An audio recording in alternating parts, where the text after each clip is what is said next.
C'est un phénomène qui a commencé timidement, mais de plus en plus. La ville de Kinshasa, ou encore d'autres provinces d'ailleurs, ressemble de plus en plus à un western. Comme un peu dans le cinéma, on voit des banques être braquées.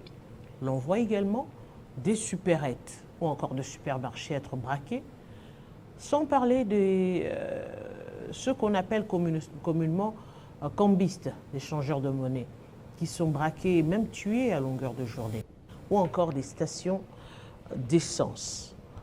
Un phénomène qui prend corps. Comment y remédier? Comment arriver à résoudre cette crise sécuritaire dans la capitale, ce banditisme urbain? On va en parler avec le professeur Emmanuel Emani, à qui je dis bonsoir. Bonsoir, madame la journaliste. C'est vrai, aujourd'hui, Kinshasa est devenu on ne peut plus inquiétant. Les gens ne savent pas. Je rentre dans un supermarché, est-ce qu'on va braquer? Et c'est là, on ne sait pas déterminer l'heure. Ça se passe le matin, ça se passe en pleine journée ou encore le soir. Comment expliquer ce phénomène? Bon, merci beaucoup, madame, pour la parole. Je dirais d'abord, d'une manière générale, le braquage, la criminalité, c'est un phénomène universel, ça se passe partout. Mais la plus grande question qui m'intéresse, c'est de savoir quels sont les mécanismes et quels sont les dispositifs que le personnel de la sécurité de la RDC, je dirais la police ou d'autres services, l'armée ou quoi, ont mis à place pour stopper l'hémorragie. Nous parlons d'une croissance excessivement rapide de la criminalité, braquage, etc. Pour ton information, j'étais à 0 mètre de braquage, ce qui vient de se passer à Linikin. Parce que j'avais cours, et puis ça s'est passé juste à 30 mètres de là où mon auditoire... Oui. Maintenant, les criminels, le bandit, sont en train de poser déjà des actes. Mais la plus grande question est, que fait l'État congolais? Parce qu'aujourd'hui, je dirais, je ne sais même pas comment identifier nos vrais policiers. Je suis population, je suis peuple, je suis citoyen congolais. En quoi est-ce que je peux me rassurer pour dire ce monsieur c'est un vrai policier? Nous voyons nos policiers congolais, je ne sais pas si leur tenue garde le format uniforme ou c'est seulement quand il y a un mot police, ça devient police. Il y a des policiers qui se promènent au nom de la police avec des armes en tenue civile et puis des armes de guerre. Donc déjà, il faut commencer par réparer notre police. L'air outillé. Je vous parle, je suis enseignant, je suis professeur, je suis plus dans des milieux où il y a trop de jeunes et qui est le bureau qui sont ici à la Gombe. Vous comprenez? La police congolaise, plus particulièrement celle de Kinshasa, de la ville de Kinshasa, est devenue comme un champ où tu peux t'associer pour rendre compte à quelqu'un, ou soit fuir tes pannes, etc. Il y a même un phénomène, je ne sais pas pourquoi on ne les gère pas, phénomène de maîtres volontaires qui travaillent avec des polices, ce sont des civils. Ils travaillent, je dirais officieusement avec la police, et la population a sérieusement du mal. Ce qui s'est passé à Liniki, les gens se sont présentés en police. Du coup, quand ils ont pris l'argent, ils ont commencé à tuer. Vous comprenez? Donc déjà, l'État congolais doit commencer à restructurer, bien identifier la police. Et mettre ces identifications-là à la portée de consommateurs de la police, c'est-à-dire la population. C'est un problème parce que déjà, lorsqu'on a commencé à, par exemple, les numéros, les lignes rouges, les numéros rouges, à un moment donné, ça avait créé des problèmes parce qu'on appelle, des fois ça ne sonne pas, soit ça sonne à vide. Ce sont des réels problèmes aujourd'hui parce qu'il faudrait, si on évoque seulement la question de la police, il n'y a pas que de la police, vous l'avez dit. C'est deux fois des personnes en tenue de policiers, mais qui se retrouvent avec les armes de guerre. Je me souviens, une fois je suis passé ici, c'était suite à la criminalité urbaine, je parlais. Exactement. On ne peut pas ignorer l'avancement de la technologie. Il y a une raison pourquoi est-ce que la technologie doit croître si rapidement. Nous sommes à la 5e génération de la révolution technologique. Mais le Congo, là, on ne fait rien, Il faut être honnête. On reste en forme fashion, pour dire numérique, On a vu le numérique, si signifiait quoi, c'était le téléphone ou quoi, et ça passait. Mais je pense, si une action très responsable avec la technologie, on peut faciliter. Je vais vous donner un exemple très simple de l'Afrique du Sud. Un policier qui vient d'abord t'arrêter, son uniforme doit avoir son nom. Vous comprenez? Son nom là, c'est le début du commencement. Le véhicule qui conduise le policier à l'étranger, plus en Europe, en Afrique du Sud, ça a des GPS. Exactement. Que leur chef peuvent identifier la Jeep X et à l'endroit, c'est hors zone, c'est sur zone ou quoi. Et même lors des opérations, maintenant, ils portent des caméras. Exactement. C'est-à-dire, malheureusement, ici, c'est encore un tabou. des caméras qui sont reliées au serveur serveur de la central, police, serveur oui. central. Ça veut dire que toutes les actions que vous menez sont filmées de bout en bout et on peut juger si vous avez commis, vous avez arrêté illégalement ou pas respecté les normes. Les armes, qui est même le policier qui surveille le Premier ministre, je ne pense pas que leurs armes sont enregistrées dans une base de données. Ça, c'est grave. Hein? Je doute. Comment ça, parce vous doutez? Comment il ça, suffit, vous doutez? Il suffit de ramasser une balle ou la chose, le chargeur. Si vous avez une base de données, vous pouvez identifier. Exactement. Comment se fait-il vous avez entamé déjà un procès, soi-disant de la criminalité? C'est ce qui s'est passé à Matete. Mais la police qui avait arrêté avec le chargeur, quelques balles, c'était encore là. Parce qu'on a du mal à identifier. Allez, là je touche la police parce qu'on doit outiller la police. Même avec la technologie, ça doit être la police. Parce qu'un policier doit être à mesure de vérifier un autre policier qui ne se passe pas. Vous comprenez? Maintenant, les bandits... Les armes sont identifiables. Oui, le bandit... Les balles également. Avec le numéro des séries peuvent être identifiées. Si vous retournez aux telle archives... Telle série est allée dans telle zone, dans telle ceci. Oui. Si vous retournez sur vos archives, à l'époque, c'était le ministre Peter Khazadi. J'étais ici. J'ai déposé un projet pareil. Je suis professeur des universités. Ma spécialité, c'est l'intelligence artificielle et système expert, gouvernance numérique. Je présentais la copie de l'acquisée réception de ce projet. Vous comprenez? Ce n'est pas quelque chose... Nous devons attendre les millions ou que Jésus puisse revenir pour qu'on puisse en avoir, non? Si nous parlons de 900 000 policiers, gérer chaque policier avec ses activités, y compris la logistique et autres, c'est un serveur simple. Les termes de millions qu'on attend ici, ça ne va même pas être attendu lors de la discussion.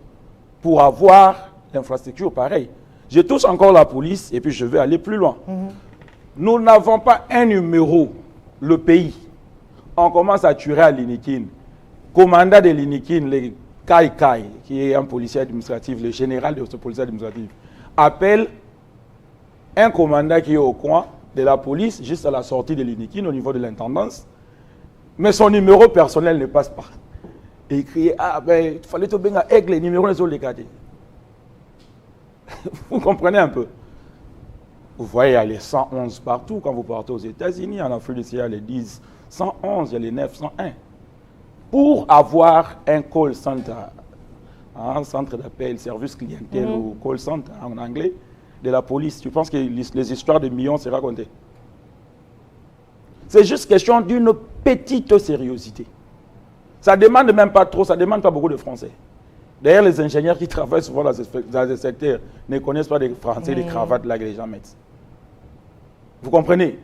Donc, l'État congolais doit, je pense, si le ministre Jacques Men, même celui de la justice ou de France et autres, va m'écouter, je pense qu'il doit chercher le vrai technocrate. Pour mettre les infrastructures, vous savez, même le véhicule, je vais toucher le deuxième point, c'est le véhicule. Le moto, la croissance de motos dans la ville province de Kinshasa. Vous pouvez imaginer ce que ça peut dériver, donner comme dérivé. Mais justement, aujourd'hui, c'est vrai, on va évoquer la question des mototaxis, mais il y a tellement de problèmes. On a tenté ici dans la ville de Kinshasa, à un moment donné, à Gombe, pour dire que non, les motos n'entrent pas. Mais au finish, les motos entrent maintenant, parce qu'on s'est rendu compte que on ne peut plus difficile de circuler dans la ville de Kinshasa. Je crois toujours dans cette théorie qui dit que le gouvernement doit garder sa position d'un régulateur. Pas d'un interdiseur, ou d'un frappeur, ou d'un tueur, non. La régulation, c'est quoi?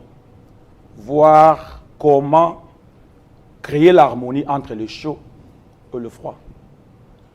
Le phénomène moto, de l'autre côté, côté de sa température positive, ça aide. Sans de moto, je ne sais pas si on pouvait facilement tourner la ville de Kinshasa. De l'autre côté, négatif, ce n'est pas régulé. On vend ces plaques dans la maison TVS. Là, je vous donne des informations précises. Sur le projet que j'avais rédigé, on avait même proposé comment créer soit le champ ou parc électronique de la gestion de véhicules et de la route, etc. Maison TVS, moi j'ai vu, quelqu'un a pris une plaque et puis il a changé. Non, pas ça, ça c'est... Quelle est la raison? C'est seulement d'avoir ça ou de dire que pas ça. Vous comprenez un peu? L'identification. Vous comprenez un peu? De deux, regardez comme le véhicule, les transports en commun fonctionnent. En RDC, à Kinshasa particulièrement. Je peux sortir mon véhicule ici, rond-point. Rond-point, à partir de rond-point, j'échange. Kingasani Campus. Donc, il n'y a personne qui gère le mouvement des chauffeurs. Parti en Afrique ici, il y a des transports en commun. Le véhicule qui fait boulevard Lumumba. Ne fait que boulevard. C'est identifié. Il y a même des logos. Tu connais, une fois que tu vois ces véhicules, tu n'as même pas. Il n'y a même pas déjà des ronds-points, non.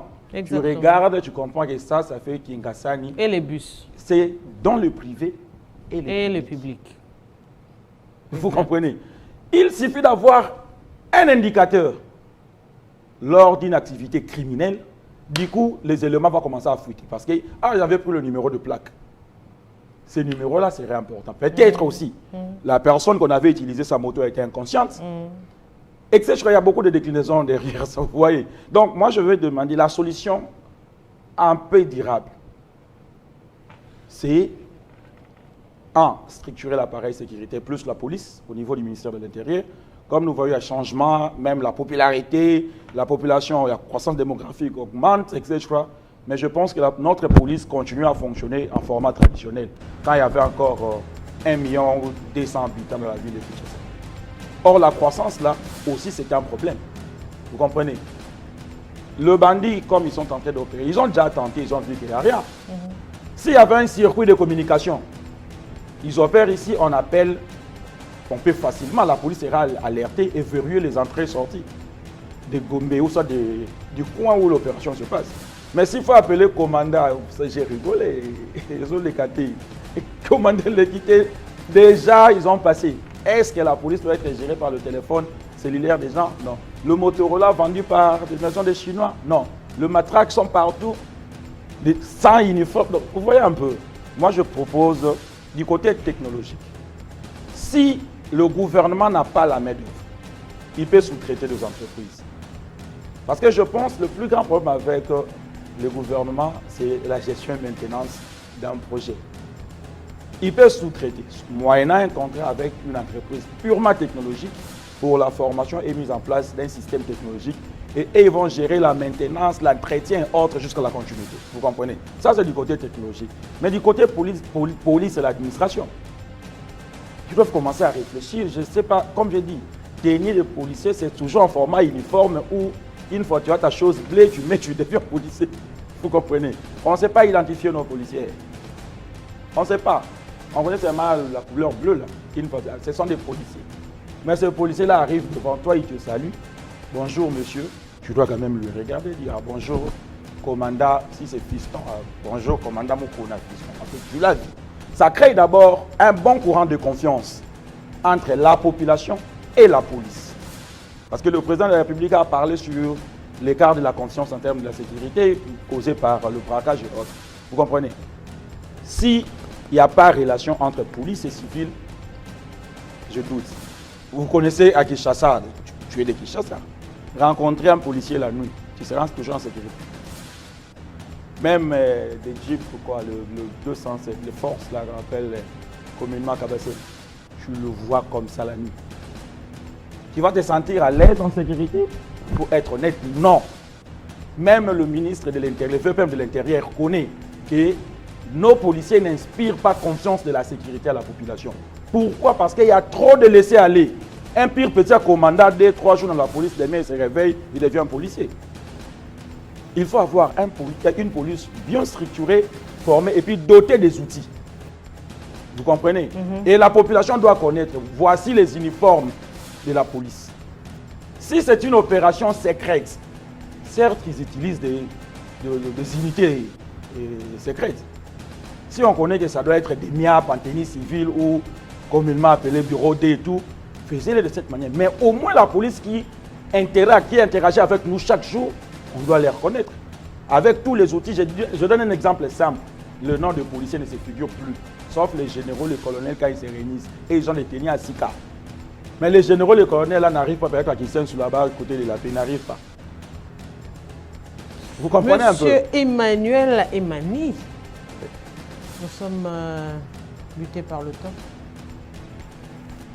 On a évoqué justement cette question de criminalité, justement comment y remédier, comment aborder, avoir une autre vision pour résoudre la crise sécuritaire avec le phénomène banditisme urbain, les braquages et autres dans la ville. Et je rappelle que vous êtes professeur. Merci beaucoup. Et c'est un réel plaisir, aimables téléspectateurs, d'ouvrir la semaine avec vous. Donc Kinshasa Direct, dans quelques instants, la grande édition du journal est avec nous. On se retrouve très prochainement avec le même plaisir.